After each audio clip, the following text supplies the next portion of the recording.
Hi guys, welcome to another episode of AfesThoughts, baby. and today I have style by Jolako, baby.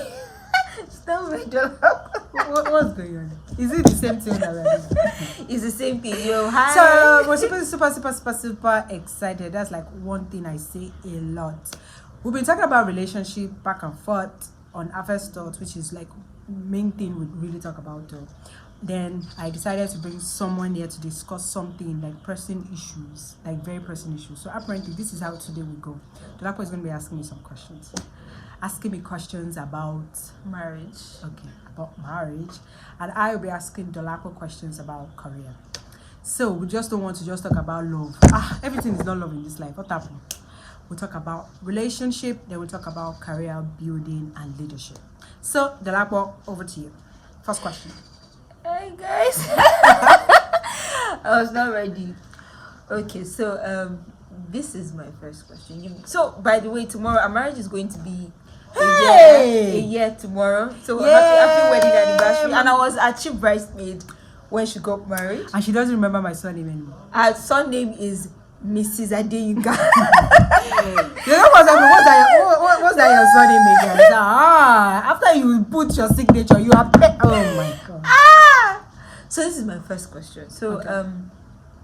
How were you a woman from the biblical perspective? Don't do like that. So a woman is meant to submit.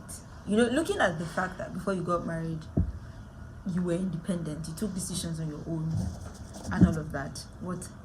Look at the camera. Okay. You took decisions on your own. You understand? So now you're under a man. So for like I'm not under a man. A man is your head. Now you have a head. Like it sounds so wrong. You don't take. You're under a man. No, you don't take decisions on your own. Yeah. Man. So how are you able to deal with submission? Well, thank you so much for asking me that question. You're welcome. You're welcome. Okay, for me, when people talk about submission, they think it's about segregation. They think submission is oppression. Okay. So when women say, or when people just talk about submission in general, like the woman is supposed to subjugate herself, bring herself down, like they have to oppress her, she must be in jeopardy, she must be in bondage. Well, that's not what I define submission as. The Bible says a woman should submit to her husband. So most people just think submission is that way. But the Bible says a woman should submit to her husband, the man should love his wife. Submission is respect. I'm not saying respect to a fault that you now turn into a dumb, or you turn into a woman that cannot speak for herself anymore. You are submitting because you respect that this person is the head of this family. It's like the way you respect your father in the home.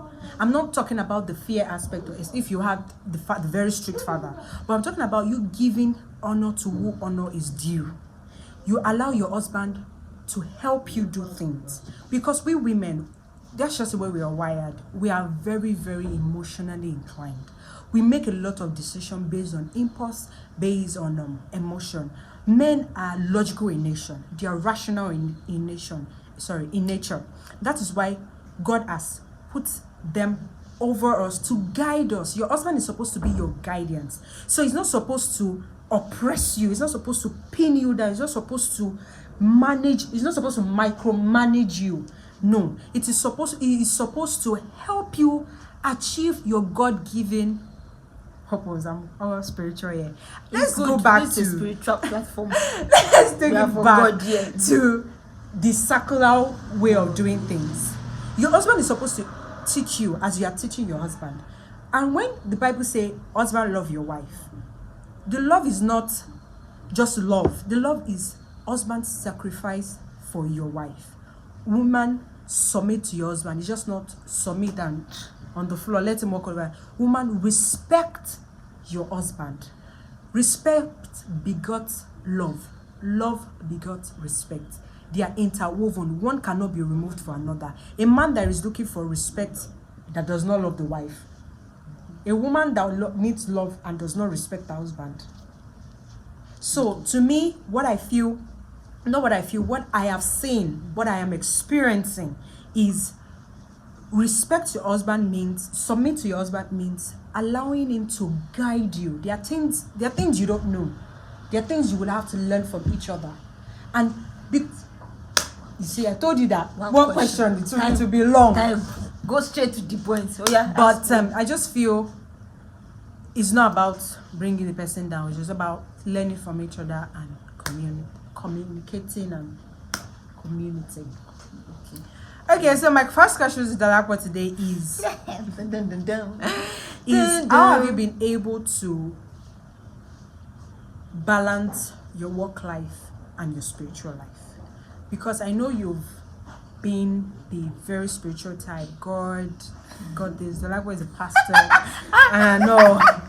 So I've always wanted to ask, like, how do you get to balance your work life? Because it's a lot of things then your spiritual life. Okay, so I love this is how I see it. I think everything you are in life, whatever you do in life, stems from your spiritual life. That is your relationship with God. Okay. So when you say work, I see work as purpose. Yeah. So when I'm at work, I think I am still connected to God because I'm doing what He wants me to do. Okay. Based on what I do, I mean, you're like a role model for students, and your work there is to guide them, well, not just teach them, but to also guide them. Yeah. So everything you do, you have God in mind. No, the Bible is very complete. It teaches you on how to do everything. The Bible says He has given us all that pertains to life and godliness. So when I'm teaching, guiding your spiritual life is not like something in the box, like after I pray in the morning, I've ticked that box of spiritual life. It is as you're going, you're inclined to the Holy Spirit. So there's no trying to mix it and all that. Now there's the aspect of, okay, I make out time to do my quiet time to hear God. I do that in the morning when I wake up. I know that's the first thing that I do. And that's not a rule. But I think you should always have time to talk to God, and that shapes every aspect of your life. And then, I mean, we all have time, but we have what is more important to us. Now, as much as I'm balancing my work life with spiritual life, my social life is suffering. That's everybody think you can't be everything in everything. Do you understand? You have to pick the one that is more important to you.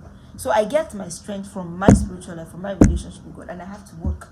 So it's priority. But my spiritual life takes more priority. But it is when I am so good spiritually that I can actually function in my place of work. Okay. So my next question to you is here. She actually wrote it down. So now that you've been married for a year, okay, for ladies, now that you at least you have an experience of marriage for a year, when would you say is the best time for a woman, a lady, to actually get married? Or let me put it this way, what do you think, or what would you say is best for a woman to put in place before getting married, now that you have experienced it and seen it? Okay, if I get that question, you know some women at 18, they want to get married. As much as there's a God factor there, sometimes there's a personal decision. Yeah. This one to get married. And some people 300 level, 200 level. I mean, you have people in your school. So, but now that you have experienced marriage, for ladies, looking at our peculiarities, when would you say is the best time? Like, this is the time that I think is good to go for a lady to get married. Okay, for me, I don't think there's a best time for a lady to get married. There is no best time. It is society that has given that clause that, before you're 30, you should be married. At the age of 25, you should start thinking of getting married. You're no longer a kid. Well, getting married made me realize that there is no time. There's no timeline to get married. There are people that got married at the age of 50. There are people that got married at the age of 40. People got married at the age of 18. So it is the time that best works for you. One, it is time you think you are satisfied with the way you are. You can bring another person in. That's two. Number three, it is the time you think you are mature enough to garner the experience you are ready to face in marriage. That is when I say it's the best time.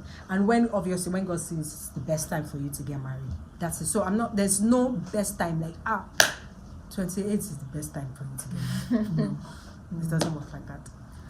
Okay, so my next question is, you mentioned something about your social life. How have you been able to build up that social life with your present career? You're a lecturer. As a lecturer, you have to be ready.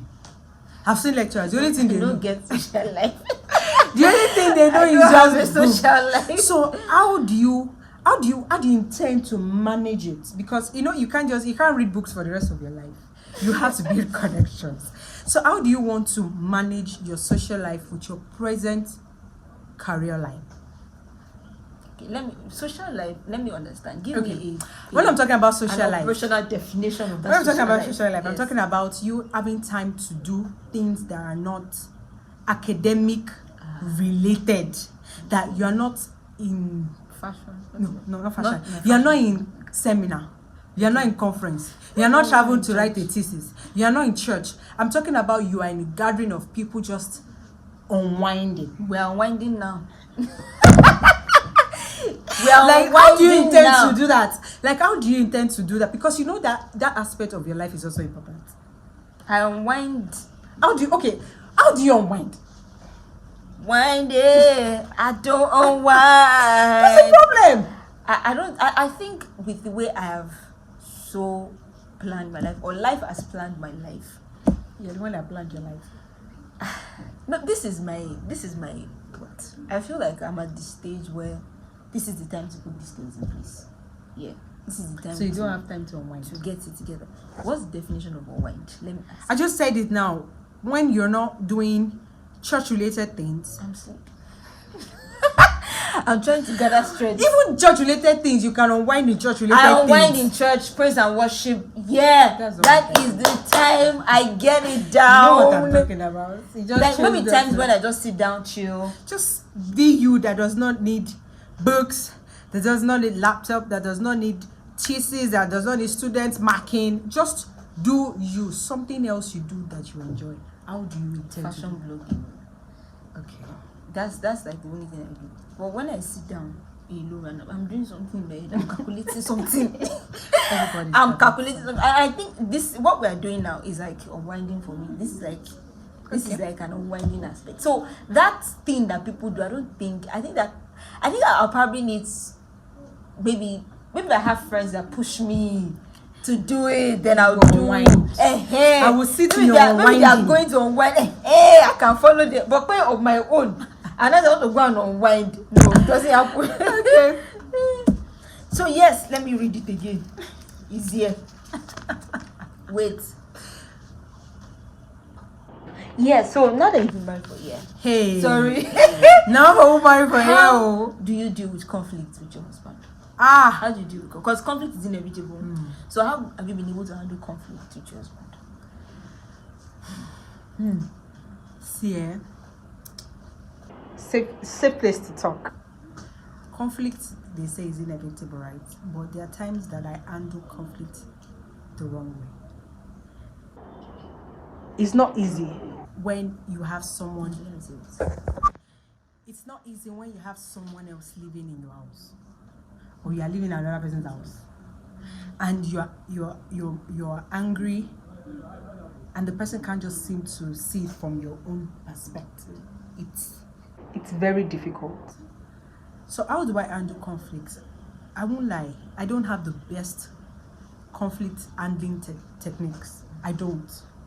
I spaz, I shout, I'm mad, I'm furious, I'm angry, I'm doing this, and him on the other is just looking at me. So both of you are not blowing hot at the same time. So As somebody I'm has blowing to, hot, okay, is- it's blowing cold. when it's blowing hot, the moment it starts to blow Blow hot, hot, you blow is it that I know that I have overstepped, I've said something that I shouldn't have said. So I know that it is time for me to, in fact, start blowing freezer. I start blowing snow. I know. That's it. So you have to understand who you are for you to be able to manage conflict in marriage. I don't go by the books and when your husband is angry, just be begging him, please don't be angry. No, you are not an idiot. You have feelings. You can't allow another person to rule your mind, rule your emotions. You're a person of your own. So you have to look for how you can manage conflict that helps the both of you. So you don't say things you would regret, you don't act out. So if you have to take a walk, take a walk. But one thing you should never do when you are having conflict with your significant other, your partner, or whoever, is cold shoulder and silent treatment. Don't do it. Bad. It's very, very bad. It's evil spirit. That person is wicked. Evil spirit. So that's my own. Okay. My question. So your next question. As a fashion blogger, what's that one thing you will tell your 10 years self? Like right now, this is one thing I've known for my career so far. You wish you had known 8-10 years ago. So if you were to go back in time with all the understanding that you have right now, what would you tell your previous 10 years self? Enjoy the process. You're not going to jump it. Enjoy the process. It's going to be a long process. Enjoy it. Don't think it has to be now or you have to get it now. And keep putting in the work. Don't think, you know when people say blow, like I just do 1, 2, 3 and then boom, I just blow. You do like 50, you will not blow. You do 100. You might never even blow. And you might never even blow. But this is it. Now, and another thing I'll tell my 10-year-old self is don't seek to blow. Seek to influence people. Okay. Now, my fashion brand, the way it is, it's not like I've blown or they know me all over the world. But I know that there are few people who look to me for how to dress styles. I know at least there is one person in this world say, okay, let me go to Dolapo's page. Maybe I can get inspiration. That blesses my heart. You're inspiring somebody to dress in a certain way. You're fulfilling purpose that way. So I think the most important thing when you build a brand is, am I fulfilling purpose? Now, I can't fulfill purpose for everybody. But for people who love fashion, who and for designers too, they'll be like, okay, Dolapo is giving us this awareness. Because of Dolapo, this person came to shop for me. I'm helping somebody's business. I'm helping somebody's design. I've done something in your life. So that's the most important thing. So don't seek to blow. Seek to change people's lives. You know, seek to be a blessing to people in one aspect or the other. Your own can be through music. My own is through fashion. Just to tell people that you don't have to open your breast to look good, and you can still look good. Yeah. That's the goal. So if I don't blow that kind of blow, I'm fine. At least a few people they see it. Okay. You're next. That's true. This is your paper interest, amazing. So you are married for a year now. Would you say that, you know, in marriage, this is what I understand, my little knowledge about marriages is a mutual thing. You bring something, I bring something, right? Would you say, looking at the fact that you've done marriage for a year now, would you say you were equipped with enough that you needed for your husband? No. You know, as much as no. So you agree that no. you were, so you did you feel like you were probably not ready or not equipped for, you didn't envisage that this was the version of you needed to enter into marriage?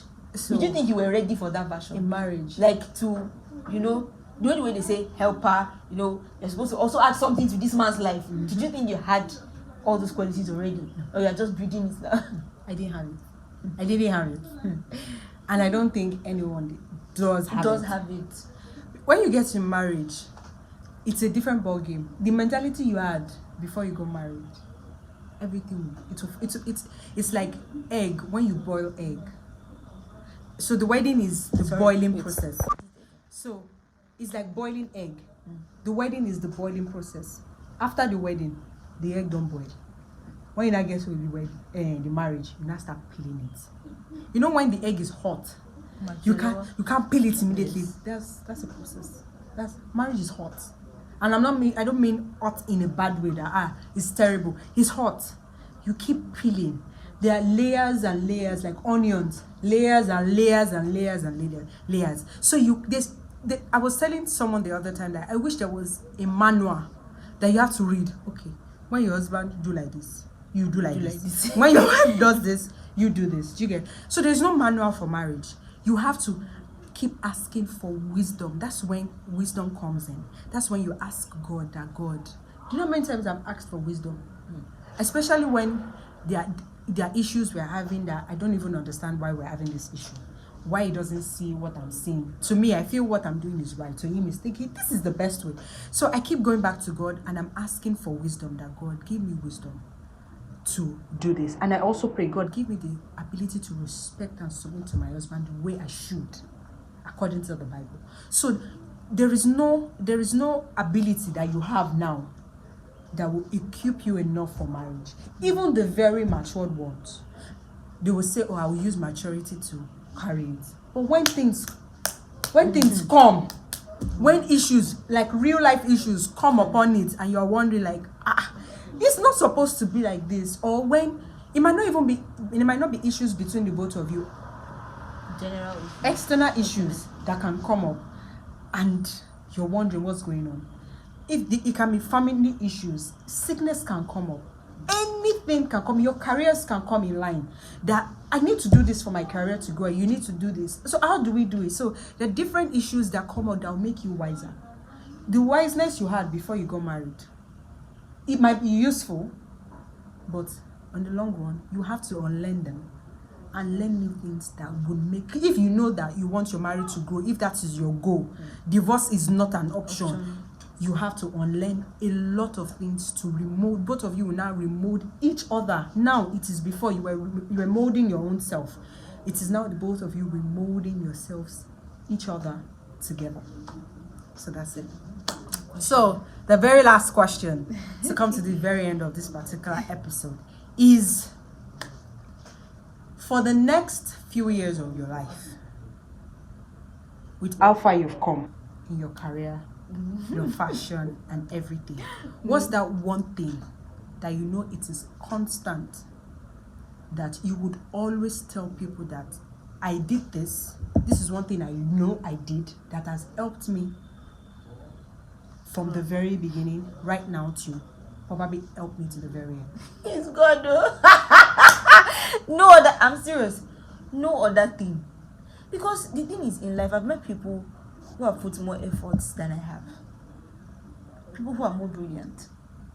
I mean, when I was in my master's, for most of my friends, even those that were doing a PhD together, when they are contributing, I'm like, how am I a lecturer? And these guys are not lecturers. Can you imagine? It's because of God's mercy and chance. Even they themselves are surprised. That I mean, do you understand? So it's God. It's another thing to have the skill, another thing for God to give you a platform for expression. That's another thing. So it's God. Hold on to God. Your skills, after you, have the skills, be disciplined, all those kind of things. But if God doesn't give you, you need to see people's CVs.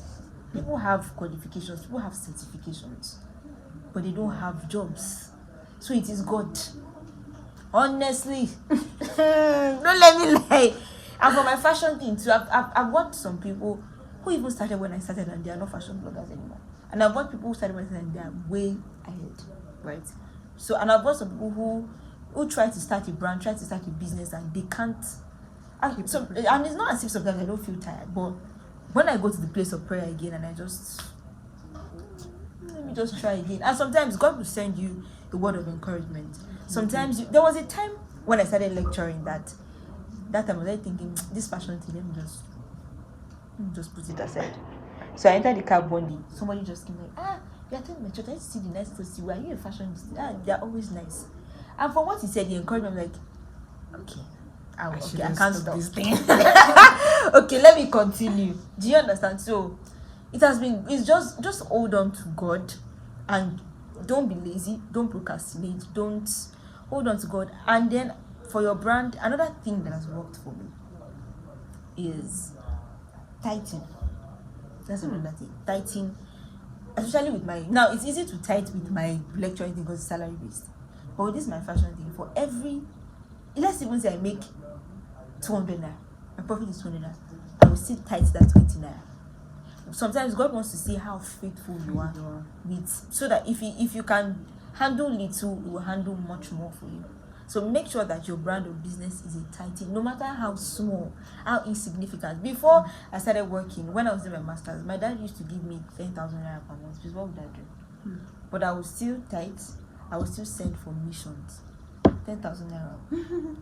And I learned that. And when you speak to some young people, they'll be like, I'm not collecting anything now. My daddy just give me 5,000. I'm like, get it. Because God sees that you are faithful with 10,000. Yes. I can give you 100. I can give you 20. I can give you 1,000,000. So those two things, God and, if you're faithful to God, you'll be faithful to you. So that's it. Your last question. Yes.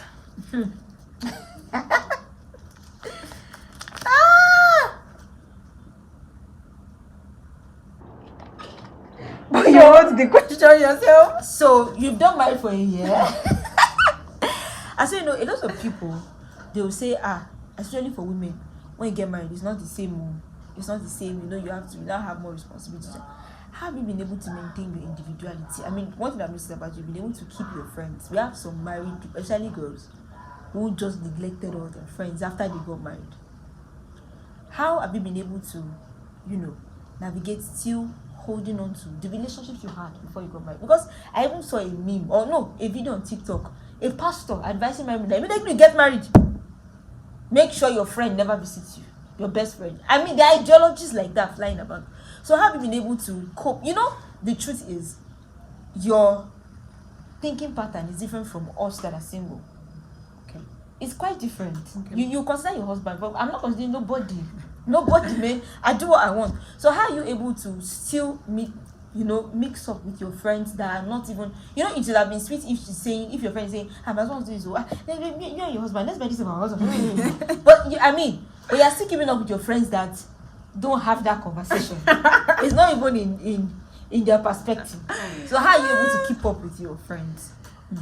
First off, I'll say, if you think the relationship is worth saving, if you know how far you've come, that this person is my friend. Before I got married, I know the shaggy, the sakpa that don't hold the both of us together.